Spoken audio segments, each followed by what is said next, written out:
Going out to eat with people who eat meat and other animal products. It can be a daunting thing because you feel a huge injustice when you see people consuming animal products, and it's very hard when it's your friends and your family who you love and who you know are good people, who you've tried to teach about why it's wrong to pay people to kill animals so you can eat them when there's another alternative. Like, it's frustrating, it's exhausting, and it can be quite depressing. So there's kind of two ways to look at this situation. One is you don't go to the dinner with them. Say you're going out for dinner, there's a family thing on, or your family going to be eating animals.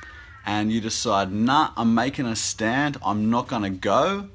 And that act is going to, send a message that you think it's wrong, and you're not even going to be there to watch them support what they're supporting and, hurt animals like that. So there's that side of things. The cons I see of that: your presence won't be there, you won't be able to answer any questions if things come up.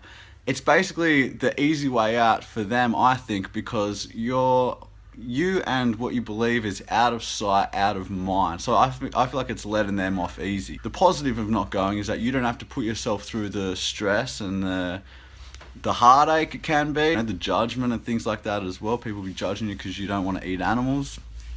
But it can send a strong message as well. You're putting your foot down and saying, enough's enough, I'm not coming. I don't want to see you all doing that. That's one way of doing things, and I totally understand and respect why people want to do that. I don't think it's wrong to do that, actually. I think that there's a real good reason why that is a good thing to do. I don't think it's the best thing to do, though, personally. My suggestion would be to go to the dinner, and I'll just give you an example why. Right, last night I was invited to dinner with some family, my cousins and that. Obviously they know that I'm vegan. They chose to go to a seafood restaurant. I looked at the menu.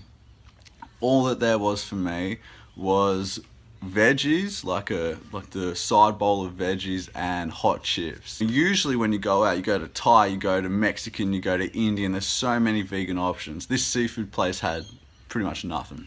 I looked at the menu and I was like, you know what? I don't really feel like being around all of you tonight while you are eating animals in front of me. I just don't feel like surrounding myself with that kind of vibe. And last night I was really thinking about not going. And then I decided, actually, nah, I want to spend time with my family, and also I want to be there. Like, who knows what's going to come up in conversation if I'm there. So I decided, no, I'm gonna go.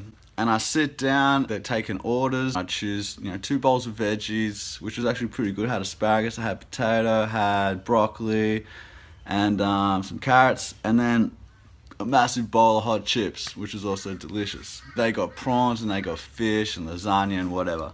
I was feeling alright, I was feeling good.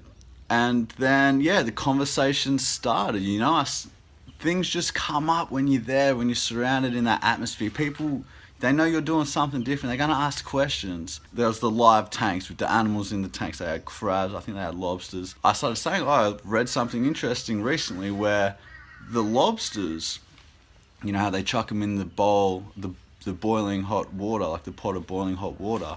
And I learned recently that they don't actually go into shock before they die. They literally boil to death. I think that humans, you go into shock and then, you don't kind of feel it, or you pass out or whatever, but they don't do that. Their body doesn't do that. And I was just saying, so they literally boil for minutes before they actually die. Like, it's just excruciating, horrific death. And then someone in my family said, yeah, but they don't feel pain. And I was able to speak about, well, actually they do feel pain. And he said, how do you know they feel pain? And I explained that, they've done a lot of research and studies that prove pretty much without a doubt that they feel pain in one way or another, that the way they respond and react to certain stimuli. That was one thing. I got to speak to them and teach them, and I saw their saw them processing it.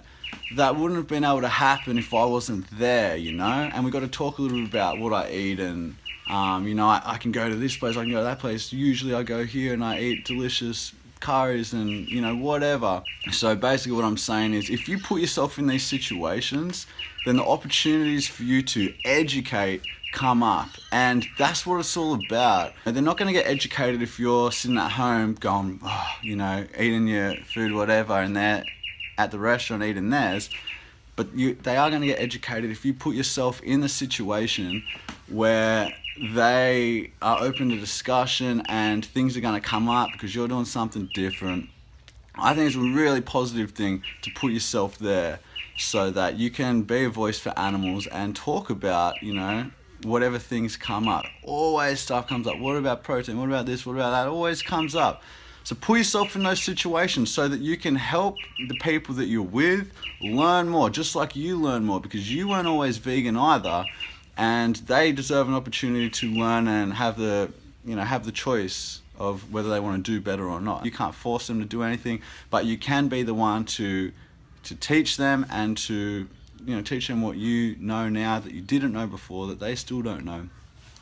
Teach them that, educate them, help them understand why you don't eat animals, so that they too hopefully will make that choice as well. And you being there is, I think, what animals really need. They need someone there just reminding everyone at that table that you're doing something different, and you're very proud of that choice and you're very happy with it, and it's all positive and no negative. So I really think that going out to dinner with people who are eating animals is a good thing. It can be hard and challenging, but I would just suggest, don't get angry at them. They just don't get it. Like, they don't get it. And, you know, we didn't get it before either. Educate, inspire, and encourage them to do better. And maybe next time they'll choose the vegan option, or you can go to a place that serves more vegan food and show them as well through your delicious food that you're not missing out on anything. You know, all I had was veggies and chips last night, but I loved it and I felt so good after it. You know, a lot of places have better options than that. So show them as well through your delicious food that you're not missing out on anything, that you're satisfied with what you're eating, that they can be too, and most importantly, that it's the right thing to do. Animals don't deserve to be abused and killed just so we can have a specific type of snack when we can eat thousands of other things. So I would suggest go to these places, be a voice for them, and lead by example. How to live vegan, why to live vegan, and show everyone it's the right thing to do.